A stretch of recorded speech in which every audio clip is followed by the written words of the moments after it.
World of অর্পিতার গল্পের চ্যানেলে আরও একবার আপনাদেরকে স্বাগত। এখানে আপনি পাবেন রোমাঞ্চকর ভৌতিক কাহিনী, যেগুলো আপনার রাতের ঘুম কেড়ে নিতে পারে। আপনি কি ভয়ের জন্য প্রস্তুত? আলো নিভিয়ে দিন, হেডফোন পরুন, কারণ আমি নিয়ে যাচ্ছি আপনাকে এমন এক অন্ধকার জগতে যেখানে ভয় আর আতঙ্কের গল্প অপেক্ষা করছে। মনে রাখবেন, এখানে যা শুনছেন সবকিছুই সত্য হতে পারে। যদি সাহস থাকে তবে এগিয়ে আসুন।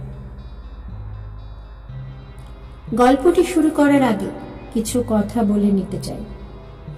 এই চ্যানেলে শোনানো বেশিরভাগ গল্পই কাল্পনিক। বাস্তবিক কোনো ঘটনা বা চরিত্রের সাথে এর কোনো মিল নেই, আর যদি মিল খুঁজেও পান তা নিহাতি কাকতালীয়। ওয়ার্ল্ড অফ অর্পিতার চ্যানেল কোনো ধরনের ভূত, প্রেত, পিশাচ, জাদু, টোনা, অলৌকিক বিষয়কে বাহবা দেয় না। গল্পগুলোকে শুধু বিনোদনের জন্য শুনুন।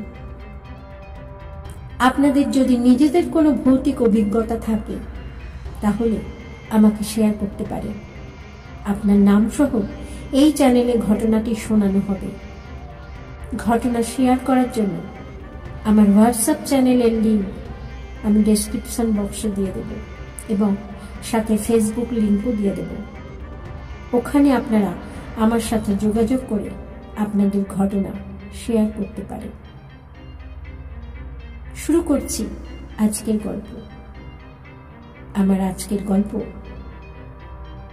ভূতের কুয়ো।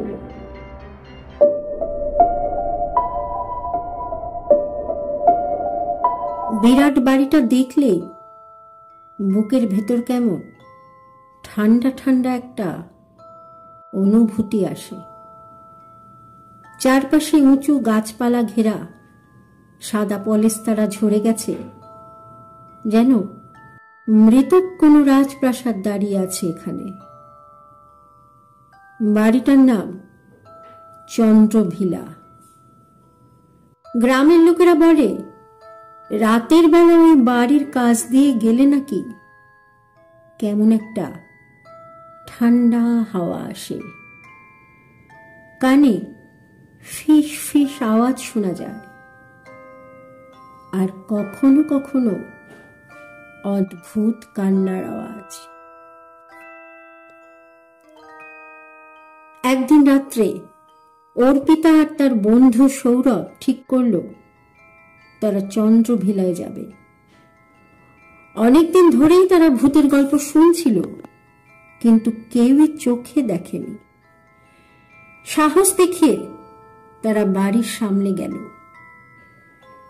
চন্দ্রভিলায় ঢুকতে একটা পুরনো কুয়ো দেখতে পেল। কুয়োর ওপর ভাঙা কাঠের ঢাকনা ছিল, যেন বহু বছর আগে কেউ ঢাকনা খুলে রেখে দিয়েছে। কুয়োটার চারপাশে শ্যাওলা জমে গেছে। হঠাৎ অর্পিতা শুনতে পেল যেন কুয়োর ভেতর থেকে কেউ তার নাম ধরে ডাকছে, অর্পিতা, অর্পিতা। শোন, তুই ডাকলি? সৌরভকে প্রশ্ন করলো অর্পিতা। না তো, আমি কিছুই বলিনি, সৌরভ ভীত সন্ত্রস্ত ভাবে বলল।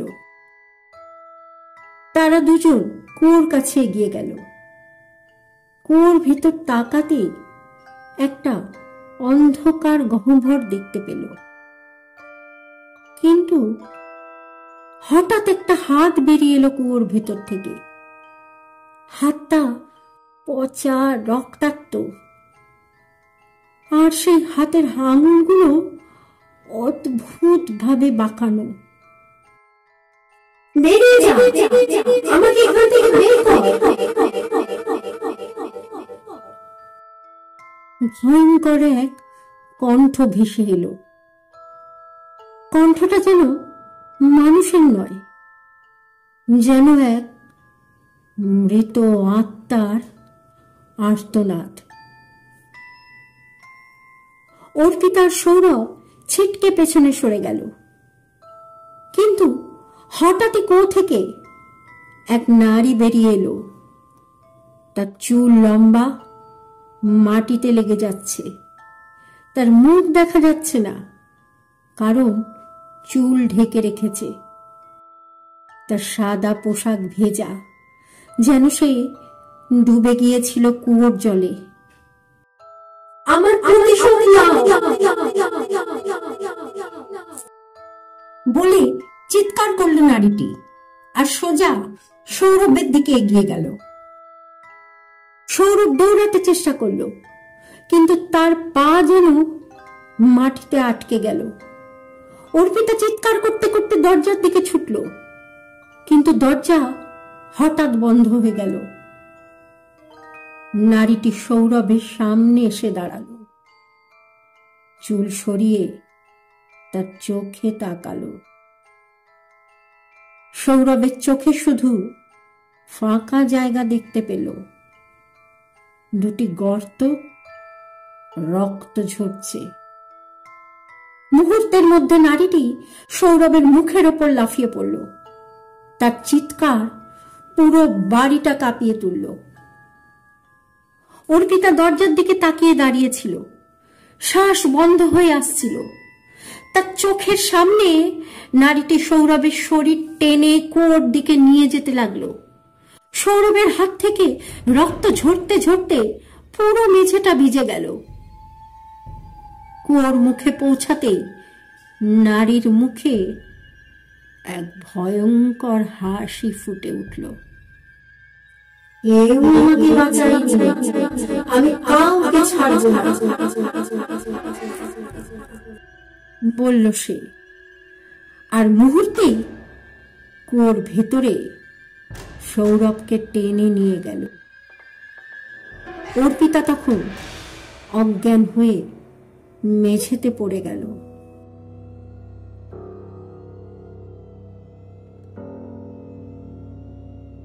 পরের দিন সকালে গ্রামের লোকেরা এসে দেখে চন্দ্রভিলার সামনে অর্পিতা পড়ে আছে। তার মুখে ভয়ের ছাপ, চোখ ফাঁকা হয়ে গেছে। তার মুখ থেকে শুধু একটাই কথা বের হচ্ছে, কুয়োটা ওকে খেয়ে ফেলেছে। সেই দিন থেকে কেউ আর চন্দ্রভিলায় কুয়োর কাছে যায় না। রাত হলে বাড়ির কাছ থেকে ভেসে আসে কান্নার আওয়াজ, আর মাঝে মাঝে শোনা যায়, আমাকে বাঁচাও, আমাকে বাঁচাও।